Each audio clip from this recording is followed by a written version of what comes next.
முற்றம் நேயர்களுக்கு வணக்கம். நேயர்களே, ஊடகவியலாளர் திருமிகு ஜான்சன் அவர்கள் நம்மோடு இணைந்திருக்கிறார். தமிழ்நாட்டின் நிகழ்வுகளை பற்றி அவரோடு நாம் கலந்துரையாடுவோம். வணக்கம் ஜான்சன். வணக்கம். இப்போ வலைதளங்களில் பார்த்தீங்கன்னா நிறைய ஆப்ஸ் இருக்குது. அதிலெல்லாம் தவறான செயல்பாடுகள் செய்திகள்லாம் வந்துட்டுருக்கு. அதை பார்த்து தமிழ் சமூகம் கெட்டு போய் விடுகிறது அப்படின்ற ஒரு செய்தி பரவலாக காணப்படுகிறது. அந்த செயல்களால், அந்த செயலிகளால் வேறு பல குற்றங்களும் நடைபெறுகின்றன அப்படின்ற செய்தி வருது. இதை பற்றி இது முழுக்க இது ஃபுல்லாகவே டெக்னிக்கலாக நடக்கிற ஒரு விஷயங்கள். வலைதளங்கிறதே டோட்டலாக டெக்னிக்கல். இது ஃபுல்லாக கண்ட்ரோலில் இருக்கிறது பார்த்தீங்கன்னா சென்ட்ரல் கவர்மெண்ட் கையில் தான் இருக்குது. ஏன்னா ட்ராய் அவங்க தான் வச்சுருக்காங்க, ரெகுலாரிட்டி அத்தாரிட்டி அவங்க தான் வச்சுருக்காங்க, சேட்டலைட் அத்தாரிட்டி அவங்ககிட்ட தான் இருக்குது, தவிர மாநில அரசாங்கத்திட்ட கிடையவே கிடையாது. இதை கண்ட்ரோல் பண்ணக்கூடிய முழு அதிகாரமும் முழு பவரும் சென்ட்ரல் கவர்மெண்ட்கிட்ட இருக்குது. அவங்க தான் எப்படி ரம்மியால் ஏகப்பட்ட பேர் பாதிக்கப்பட்டாங்க. ரம்மி எவ்வளோ பெரிய பெரிய ஸ்டார்ஸ் எல்லாமே ரம்மி, நான் ரம்மி விளையாண்டேன் அதனால் ஜெயித்தேன், அந்த மாதிரிலாம் நிறைய பேர்லாம் பேசினாங்க. பாவம், அவங்களுக்குலாம் ரம்மி விளையாடி தான் சம்பாதிக்கணும் அவசியமான, அவங்களும் காசுக்காக பண்ணாங்க. அதை பார்த்து மக்கள் ஏமாந்து போனாங்க. இப்போ ஓரளவுக்கு அது கண்ட்ரோல் இருக்குதுன்னு நான் நினைக்கிறேன். நீங்கள் குறிப்பிடக்கூடிய இந்த ஆபாசமான வலைத்தளங்கள் மூலமாக நிறைய க்ரைம் ரேட்ஸ் இன்க்ரீஸ் ஆகிருக்கு அப்படின்னு சொன்னால், இதை கண்ட்ரோல் பண்ணக்கூடிய பவர் சென்ட்ரல் கவர்மெண்ட்டுக்கு தான் இருக்குது. சென்ட்ரல் கவர்மெண்ட் தான் இதை கண்ட்ரோல் பண்ணியே ஆகணும். அதை பண்ண முடியுமா அப்படின்னா நிச்சயமாக பண்ண முடியும். எப்படி ஒரு விஷயத்தை அலோவ் பண்ணுறோமோ, அலோவ் பண்ணுற அரசாங்கம் அதை எப்படி தடுக்க முடியும் அப்படிங்கிறதையும் தெரிஞ்சு வச்சுருக்கணும். அதுதான் ஒரு சரியான முறை. நான் அலோவ் பண்ணிட்டேன், எனக்கு அதை தடுக்க முடியலன்னு சொன்னால் அது ஒரு சரியான பதிலாக இருக்காது அரசாங்கத்தை பொறுத்த வரைக்கும். அதனால் இது முழுக்க இதை கண்ட்ரோல் பண்ண முடியாதா அப்படின்னா அப்படிலாம் கிடையாது. தமிழ்நாட்டில் இந்த மாதிரி குற்றங்கள் பெருகட்டும், தமிழர்கள் அழியட்டும் அப்படின்ற ஒரு நினைப்பில் அந்த ஒன்றிய அரசு செயல்படுதா? அதாவது நீங்கள் கேட்ட கேள்வி சரியான கேள்வி. நிச்சயமாக அப்படி தான் அவங்களோட எண்ணங்களே இருக்கும். ஏன்னா ஃபார் எக்ஸாம்பிள், நான் ஒரு அரசாங்க பள்ளிக்கூடத்தில் தான் படித்தேன். తమిళ్ தான் எனக்கு ఉయిర్. ఇప్పుడు ఎవరో వచ్చి నా దగ్గర వచ్చేసి తెలుగులో మాట్లాడాలంటే నాకు చాలా బాగా తెలుగు తెలుసు. ఎందుకంటే నా తెలుగు రాయలసీమ తెలుగు కాదు, నా తెలుగు హైదరాబాద్ తెలుగు స్టైల్గా మాట్లాడతాను. If anybody talking to me in Hindi, अच्छी तरह से मेरे को हिंदी जानता है. क्यों? तो मेरा एक्सेंट बिहार और अदर कुछ स्टेट है क्या इंडिया में, ऐसे नहीं है. இது எதுக்கு நான் 3 லாங்குவேஜ் நான் பேசுகிறேன்னு சொன்னால், என் தமிழில் மட்டும்தான் எரல வழல இருக்குது. என் தமிழ் மட்டும்தான் என் நாக்கை ட்விஸ்ட் பண்ணும், மற்ற லாங்குவேஜில் இல்லை. நான் குறிப்பிட்டு இதை தைரியமாக கூட சொல்லுவேன். நீங்கள் மற்ற மாநிலத்தில் போய் பாட்டில்னு சொல்லி பாருங்கள், போத்தல்னுவாங்க. என் பேர் ஜான்சன், என்னை ஜோன்சன் சொல்லுவாங்க, ஜான்சன் வராது. நம்ம அப்படிங்கிறதுல கற்றுக்குவோம் சார். இப்போ எதையுமே அப்படி ஒரு நொடியில் கற்றுக்கிறதுனால தான் இப்போ இந்த ஆபாச வலைதளங்களையும் நொடியில் கற்றுக்கொண்டு அது அழிவுக்கு நேராக செல்கிறார்கள் அப்படின்ற ஒன்று. இந்த கேள்வி கரெக்டான கேள்வி. எப்படின்னா, என்னுடைய மூளையை ட்ரிகர் பண்ணுறது எதுங்கிறது வெரி இம்பார்ட்டன்ட். என் அரசாங்கம், என்னுடைய மாநிலத்தோட அரசாங்கம் என் மூளையை கல்விக்காக ட்ரிகர் பண்ணிகிட்ருக்கு. ஆனால் ஆதிக்க சமூகத்தை சேர்ந்த அரசாங்கம் என் மூளையை செக்ஸுக்கு ட்ரிகர் பண்ணிகிட்ருக்கு. இப்போ எனக்கு நான் என்னுடைய மொபைலில் இருந்துட்டு நான் SE அப்படின்னு போட்டேன்னா அது அடுத்து எக்ஸ்ன்னு அதுவே கொடுக்குது. இது யார் அலோவ் பண்ண முடியும்? ஸோ இப்போ எனக்கு தெரியும், நான் இது எந்த அளவுக்கு யூஸ் பண்ணணும்னு எனக்கு தெரியும். அந்த பக்கமே போல, தவறான ஆபாசமான வலைதளங்களுக்கு நான் போல. ஆனால் நான் SE அப்படின்னு போட்டால் அதுக்கு அடுத்த X நான் டைப் பண்ண வேண்டிய அவசியமே இல்லை, அதுவே டைப் பண்ணிக்குது. அப்போ செக்ஸ்ன்னு வந்த உடனே நான் என்ன பண்ணுறேன், அது என்ன செக்ஸ்? மனுஷனோட இயல்பு என்னென்னா, ஒரு விஷயங்கள் நமக்கு கேட்கும்போது நான் SE போட்டேன்னா இல்லை அடுத்து செக்ஸ் வரும், நான் அதை கிளிக் பண்ண நான் வெயிட் பண்ண அவசியம் இல்லை. ஸோ இப்படிப்பட்ட ஒரு தொழில்நுட்பம் என்னுடைய கையில் இருக்கக்கூடிய மொபைல் ஃபோனில் திணிக்கப்படுதுன்னு தான் நான் சொல்ல வரேன். இதை தான் கண்ட்ரோல் பண்ணணும், இதை தான் நம்ம கண்ட்ரோல் பண்ணணும். அதாவது இன்றைக்கி சமூகத்தில் ஏகப்பட்ட குற்றங்கள் பெருகிக்கிட்டே வருது. ஆபாச படங்கள் 18 வயதுக்கு உள்ளே இருக்கவங்களுக்கு தான் நாங்கள் டிக்கெட் கொடுப்போம், இது A சர்டிஃபிகேட்டு, அதுக்கு மேலே உள்ளவங்க படம் பார்க்கக்கூடாதுன்னு போஸ்டரில் அடித்து ஒட்டுவான். அந்த தியேட்டருக்கு போனாலும் சின்ன பசங்களுக்கு டிக்கெட் கொடுக்க மாட்டாங்க.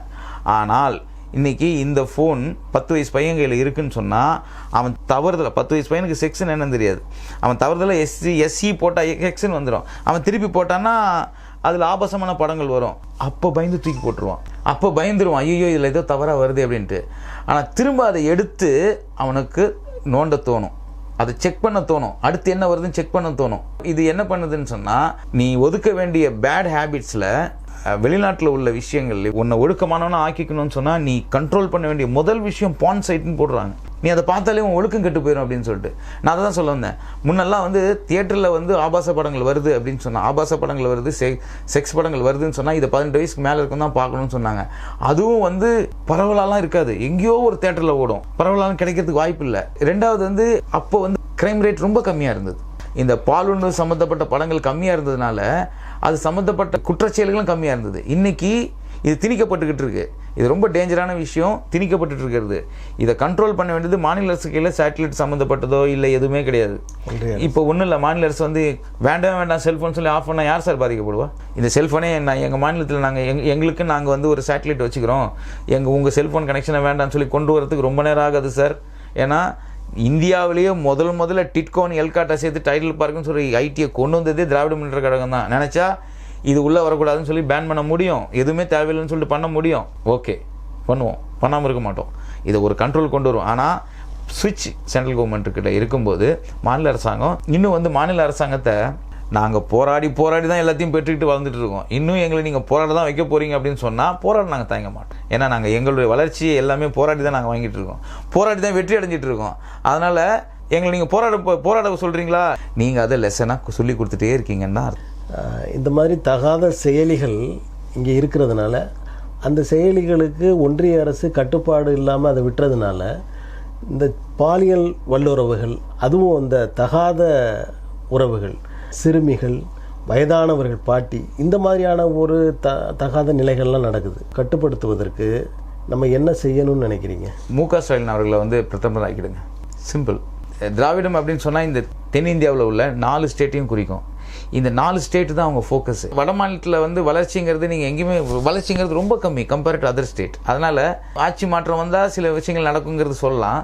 பட் என்னுடைய பர்சனலாக வந்து ஒரு ஜேர்னலிஸ்ட்டாக நீங்கள் கேட்ட கேள்விக்கான என்கிட்ட இருக்கிற ஒரே பதில் என்னன்னு கேட்டிங்கன்னா, சென்ட்ரலில் கொண்டு போய் ஸ்டாலின் ஐயாவை உட்கார வைங்க. ஆனால் அவரே வந்து ஒரு மீட்டிங்கில் சொல்லிட்டாரு, என் உயரம் என்னன்னு எனக்கு தெரியும், எனக்கு வேண்டாம் அப்படின்னு.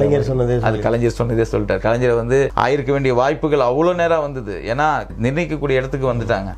அப்போ கலைஞர் சொன்னார் என் உயரம் என்னன்னு எனக்கு தெரியும்னு. அதே மாதிரி ஸ்டாலின் அவர்களும் சொல்லிட்டார். நான் நகைச்சிது இல்லை, இப்போ தலைமை அமைச்சர் பிரதமர் என்ற நிலைக்கு கொண்டு வரணும் அப்படின்னு சொல்கிறீங்க. ஆனால் அதற்கு முன்பாக இந்த முதலமைச்சர் என்ற தகுதியை இன்னும் 5 ஆண்டுகளுக்கு அவருக்கு இப்போ என்னன்னா, correct, sorry to interrupt you, நீங்கள் சொல்ல வேண்டிய விஷயம் என்னன்னு புரிஞ்சதுனால தான் நான் குறுக்கிட்டேன். என்னன்னா, இந்த ஆட்சி திரும்ப தொடரும் பொழுது இப்போ நம்ம வந்து ஒரு விஷயத்தை பதிவு பண்ணியிருக்கோம், இது அரசாங்கத்துடைய கவனத்துக்கு கண்டிப்பாக போகும்.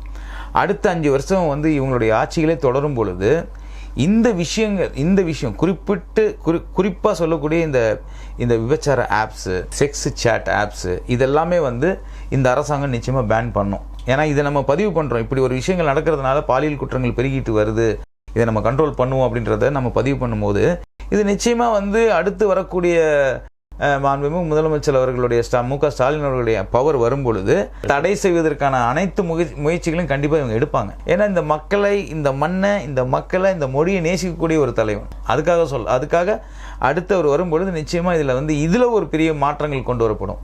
எடுத்தவொடனே தடை செய்ய முடியாது எதையும், ஆனால் நிச்சயமாக கட்டுப்படுத்தப்படும். ஏன்னா அவங்களுக்கே நல்லா தெரியும், ஆன்லைன் கிளாஸஸ் மூலிமா மக்கள் எல்லா ஸ்டூடெண்ட்ஸ் கையிலையும் இந்த விஷயங்கள் இருக்கும் பொழுது இந்த விஷயங்களுக்கு வந்து எப்படியான தடைகளை கொண்டு வர முடியுங்கிறது இந்த மாநில அரசாங்கங்களுக்கு தெரியும். இவங்களே அடுத்து வரும்பொழுது இது நிச்சயமாக கண்ட்ரோல் செய்யப்படும். அதாவது அவர் ஆட்சிக்கு வந்து இப்போ நான் முதல்வன் போன்ற திட்டங்களை கொண்டு வந்து சாதாரண மாணவர்களை ஒரு உயர்நிலைக்கு, பெரிய பதவிகள், உயர் பதவிகளுக்கு கொண்டு வருவதன் மூலமாகவும் இந்த தளங்களை முடக்க முடியும் அப்படின்னு நினைக்கிறீங்களா? நிச்சயமா. என்னன்னா, இப்போது உதாரணத்துக்கு வந்து எனக்கு பிள்ளைங்க இருக்காங்க, எனக்குள்ளுக்குள்ளே ஒரு பயம் இருந்துகிட்டே இருக்கும், என் பசங்க வந்து இதை பார்த்துருவாங்களோ, இந்த தவறான விஷயங்களை பார்த்துருவாங்களோ, பார்த்துட்டா அந்த பிள்ளைங்களோட மனநிலை எப்படி பாதிக்கப்படும், அவங்களுடைய எஜுகேஷன் லெவலில் அவங்க எந்த அளவுக்கு அதை டிஸ்டர்ப் பண்ணும் அப்படிங்கிறத நான் நினச்சி பயப்படும் பொழுது நான் அதை எப்படி கண்ட்ரோல் பண்ணுங்கிறத நான் பண்ணுறேன். இதை செய்ய முடியாத, இது கூட தெரியாத சில தகப்பன்மார்கள் இருப்பாங்க, நிறைய பேர் இருப்பாங்க. ஸோ நான் சொன்ன மாதிரி ஒரு பவர் செக்டருக்கு போனதுக்கப்புறம் இப்போ நான் ஏஸ் ஆகிட்டேன் அப்படின்னு சொன்னால்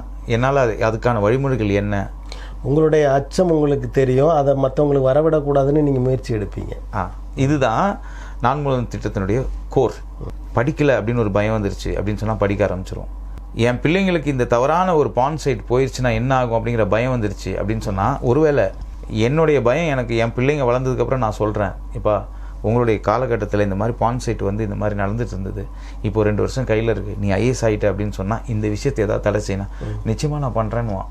ஏன்னா நான் எதுக்காக பயந்தேன் அப்படிங்கிறத என் மகன்கிட்ட கடத்திட்டேன். என் மகன் ஐஏஎஸ் ஆஃபீஸர் ஆகிட்டான், நான் முதல் திட்டத்தின் மூலமே என் மகன் ஐஏஎஸ் ஆஃபீஸர் ஆகிட்டான்னா, அவன் பவர் செக்டருக்கு போனோடனே எங்கள் அப்பா சொன்னான்டா பான் சைட்லாம் வந்துட்டு இருக்கான், அதை எப்படி நான் வந்து தடை பண்ண செய்ய முடியும் அப்படிங்கிறது கொண்டு வந்துடும். ஒரு முதல்வர் ஒரு 10 ஐஏஎஸ் ஆஃபீஸரை ஆக்கிட்டாருன்னா, நான் பதிவு பண்ணுற இந்த விஷயத்த முதல்வர் காதுக்கு போச்சு அப்படின்னு சொன்னால், அந்த முதல்வர் 10 பேருக்கு ஸ்ப்ளிட் பண்ணி விட்றான்னு வச்சுக்கோங்களேன். 10 ஸ்டேட்டில் 10 ஐஏஎஸ் ஆஃபீஸர் நான் மூலியமாக ஆயிருக்கு உட்காந்துருக்காங்கன்னா, செய்வாங்கன்னு நினைக்கிறீங்களா, செய்ய மாட்டாங்கன்னு நினைக்கிறீங்களா? நீங்கள் சொல்லுங்கள். கண்டிப்பாக செய்வாங்க. நாடு முழுவதும் பரவுவதற்கும் அதுதான் கோர், அதுதான் இங்கே மெயின், அதுதான் ஆதிக்க சமூகத்துக்கு பயமே. இவங்க போய் உட்காந்துட்டானுங்க அப்படின்னு சொன்னால் இவன் நம்மளை கேள்வி கேட்பானே, ஆன்சர் போட்டு துப்பாதுன்னுவானே. இன்றைக்கி நீங்கள் யோசிச்சு பாருங்களேன், புகையிலே பேன் பண்ணியாச்சு, பார்க்க பேன் பண்ணியாச்சு. எந்த அரசாங்க அலுவல் தெரியாது, கார்னர் செவர கரையாக இருக்கா? இது எவ்வளோ பெரிய விஷயம் தெரியுமா? ஸோ இப்படி ஒரு விஷயங்கள் கண்ட்ரோல் பண்ணும்போது அதை நிச்சயமாக பண்ண முடியும். அதுக்கான ஆட்கள் வருவாங்க. நன்றி. உங்களது கருத்துக்களை மக்களின் நலன் சார்ந்து தாங்கள் எடுத்து வைத்தமைக்கு எங்களது நெஞ்சார்ந்த நன்றி. அதோட எனக்கு ஒரு நல்ல ஒரு வாய்ப்பு கொடுத்து இதை பதிவு பண்ணணும், ரொம்ப நாளாக மனசுக்குள்ள இருந்த விஷயத்தை பதிவு பண்ண வாய்ப்பு கொடுத்த உங்களுக்கும் மனமார்ந்த நன்றி. நன்றி. தேங்க்ஸ். நேயர்களே, அடுத்த நிகழ்வில் வேறொரு ஆளுமையோடு சந்திப்போம். நன்றி, வணக்கம்.